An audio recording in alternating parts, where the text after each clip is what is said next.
بسم اللہ الرحمن الرحیم۔ پچھلے لیکچر میں ہم نے مادہ یا روٹ ورڈ کے بارے میں پڑھا تھا۔ عربی کے 99% الفاظ 3 حرفی مادہ یا روٹ ورڈ سے بنے ہیں، اور اسی روٹ ورڈ میں اور الفاظ یا حروف کا اضافہ کر کے نئے الفاظ بنتے ہیں۔ اب سوال یہ ہے کہ حروف کا اضافہ کس پیٹرن پہ کریں؟ اسی پیٹرن کو عربی میں وزن کہتے ہیں۔ وزن اور مادے کا آپس میں کیا تعلق ہے، یہ ہم ایک آسان سی مثال سے سمجھتے ہیں۔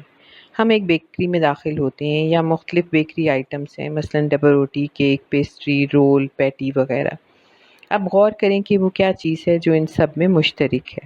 نمبر 1 میدا، number 2 oil, number 3 baking powder. ہر بیکری آئٹم میں یہ 3 چیزیں لازمی ہیں، یعنی یہ مادہ ہو گئی۔ اب ان کو ایک سانچے میں ڈالیں تو ڈبل روٹی تیار ہو گئی، لیکن اگر اس میں کچھ انگریڈینٹس کا اضافہ کر دیں، مثلا شوگر اور انڈوں کا، اور دوسرے سانچے میں ڈالیں تو کیک تیار ہو جائے گا۔ کچھ اور اضافہ کریں تو تیسرے سانچے میں ڈالیں، کچھ اور چیز تیار ہو جائے گی۔ بالکل اسی طرح ہمارے پاس عربی کا 3 حرفی مادہ ہے، جس کو ہم ایک سانچے میں ڈالیں تو ایک لفظ تیار ہوگا۔ اس سانچے کو ہم وزن کہتے ہیں، یعنی بیسک انگریڈینٹس کو ہم مادہ کہیں گے اور سانچے کو ہم وزن کہیں گے۔ سانچہ بدلتے جائیں، یعنی وزن چینج کرتے جائیں اور مادے میں حروف کا اضافہ کرتے جائیں تو نئے الفاظ بنتے ہیں، مگر سب الفاظ میں مادے کے بیسک 3 حروف ضرور موجود ہوتے ہیں۔ مثلا مادے کے 3 حروف میں عین، لام، میم، اس کو اب ایک سانچے میں ڈالیں اور ان پر حرکات لگائیں تو بنے گا علیمہ، جس کا مطلب ہوگا اس نے سیکھا۔ اب دوسرے میں ڈالیں تو بنے گا عالم، پھر علوم، معلوم، معلم، اعلام، تعلیم، متعلم، علمی، علامہ، علیم۔ اسی طرح کوئی بھی 6 حرفی مادہ لے کے مختلف اوزان میں ڈالیں تو مختلف الفاظ بنیں گے۔ یہ بہت مزے کا پروسیس ہے، بالکل گیم کی طرح۔ 3 حرفی مادہ لیں، مختلف سانچوں یا اوزان میں رکھ کے دیکھیں ان سے کیا کیا بنتا ہے۔ اوزان پہلے سے فکس ہیں جو علماء نے فکس کیے۔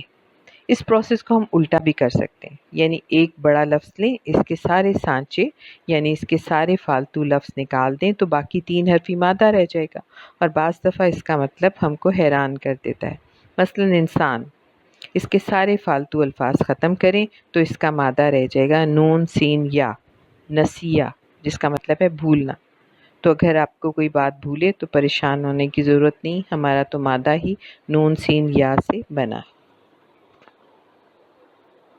آئیے قرآن سے اس کی مشق کریں، لیکن اس سے پہلے ایک بات کلیئر کر لیں کہ آج کے سبق میں یاد کرنے کی کوئی بات نہیں، یہ صرف کانسیپٹ کلیئر کرنے کے لیے ہے کہ آپ کو اندازہ ہو کہ عربی میں الفاظ کی حالت کیوں بدلتی ہے اور الفاظ کا آپس میں کتنا گہرا ربط ہے۔ دوسرے اس کا یہ فائدہ بھی ہے کہ ایک مادے سے بہت سے ایسے الفاظ بھی بنتے ہیں جو ہم اردو میں استعمال کرتے ہیں، اس وجہ سے اس لفظ کا مطلب یاد کرنا ہمارے لیے آسان ہو جاتا ہے۔ جو لفظ 3 حروف پر مشتمل ہوں ان کا مادہ ڈھونڈنے کی ضرورت نہیں۔ سورۃ الناس، بسم اللہ الرحمن الرحیم۔ قل، یہ قالہ سے بنا ہے، اس میں اردو میں ہم اقوال، قول، مقولہ کہنے کے اس میں آتا ہے، سینس میں آتا ہے۔ اعوذ، اس کا مادہ اعاذہ ہے، پناہ مانگنا، اسی سے لفظ نکلا ہے تعویذ، یعنی جو پناہ دے، اور ہم اردو میں کہتے ہیں معاذ اللہ۔ رب، یہ 3 الفاظ ہیں، را، بابا یعنی پالنے والا۔ الناس، الناس کے علماء کے نزدیک الناس کے 2 مفہوم ہیں۔ اس کا ایک مادہ ہے نون سین یا، نصیحہ، یعنی کہ جو بھول جائے، اور اس کا دوسرا مادہ ہے حمزہ نون سین، انس، یعنی جو محبت کا متلاشی۔ دونوں مطلب ہی انسان پر فٹ آتے ہیں۔ ملک، یہ 3 حرفی ہے، اسی سے مالک، ملک، مملکت، ملکیت سب اسی سے نکلے۔ الہ، اردو میں ہم استعمال کرتے ہیں الہی، 3 حرفی مادہ ہے۔ شر، یہ بھی 3 حرف ہے، شین، را، را، شریر بھی اسی سے نکلا ہے۔ وسواس، اس کا مادہ ہے وسوس، جس کا مطلب ہوتا ہے آہستہ بولنا یا خرابی عقل کی وجہ سے کوئی بے تکی بات کرنا۔ الخناس، یہ خنس سے نکلا ہے جس کا مطلب پیچھے ہٹنا یا رک جانا ہے۔ صدور یہ جمع ہے صدر کی، صدر 3 حرفی ہے جس کا مطلب سینہ ہے۔ جنہ یہ ہم بہت اردو میں استعمال کرتے ہیں، جن۔ صدق اللہ العظیم۔